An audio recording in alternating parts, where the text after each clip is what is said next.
In this video, we're going to talk about the inverse of some of our trigonometric functions.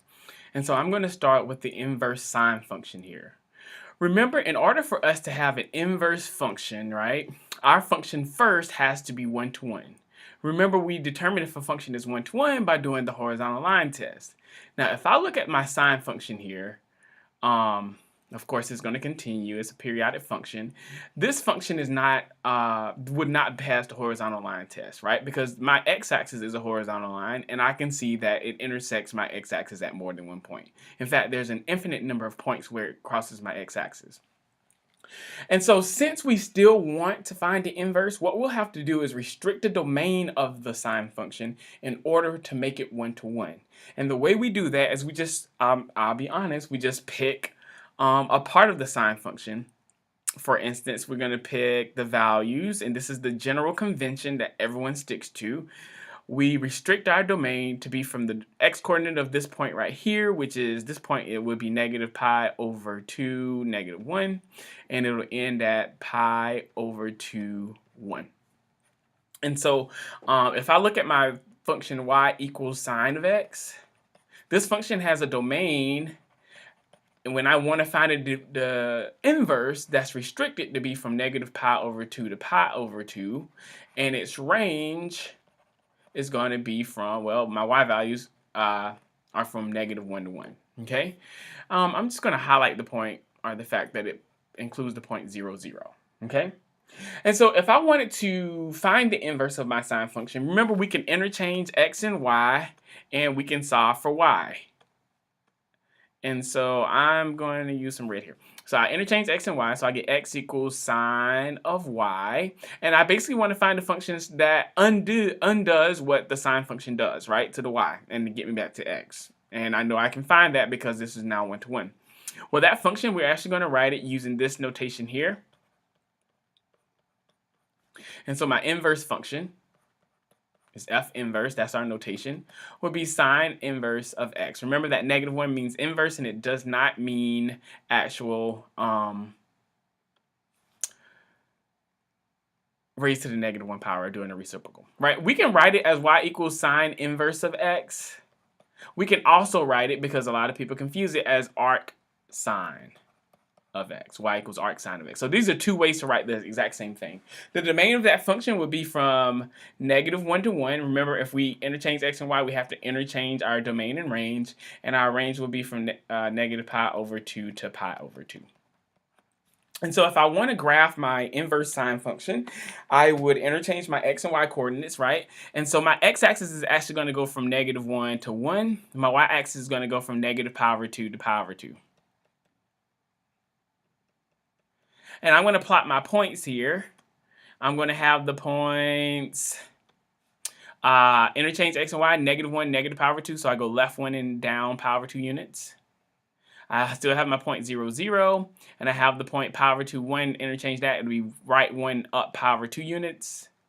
And I get a graph that looks something like that. Oh, this looks weird. But it kind of looks like an S, right? And of course, you can see the domain and the range. Let's look at our inverse cosine function. So I have my cosine function graphed here, and I want to find the inverse of that, and so I'm going to have to, again, restrict my domain. A lot of times when we restrict our domain, we want 0 to be a part of that. And so the way we can do that with our cosine function is to go from 0 to the x coordinate of this point right here, and this point right here is pi negative 1. So this point will be 0, 1. We also have the point pi over 2, 0. And of course, my cosine function has a domain of, when I restrict it so that I can find the inverse, the domain will be from 0 to pi. And my range, as you can see, my y values range in value from negative 1 to 1. In order for me to find the inverse function, I interchange x and y. And the function that allows me to undo the y values in order to get back to my x values are, since I know it's 1 to 1 now, is going to be that cosine inverse function, whatever it is, right? And so the notation that we're going to use for our cosine inverse, f inverse of x, is cosine inverse of x, and much like with the sine inverse, we can write it as y equals arc cosine of x. The domain of that function is going to be from -1 to 1. It was the range of this function, the regular cosine function, and the range of the inverse function is going to be from 0 to pi. And again, we just interchange these x and y values. To see it graphically, we interchange the x and y coordinates. Again, my x-axis is going to have my 0, 1, and -1, right? So I'm going to have to notate that's -1 and 1. And my y-axis is going to go from 0 to pi, so I'm going to count in units of pi over 2. And so my smallest ordered pair, -1 pi. So I go left one and up pi units. I get that point. I go interchange this point here, 0 pi over 2. From my origin, I go up pi over 2 units. And the point 0, 1 becomes the point 1, 0, right? 1, stay there. And I get a graph that looks something like that. Okay? And so by knowing these two things, we can now evaluate something.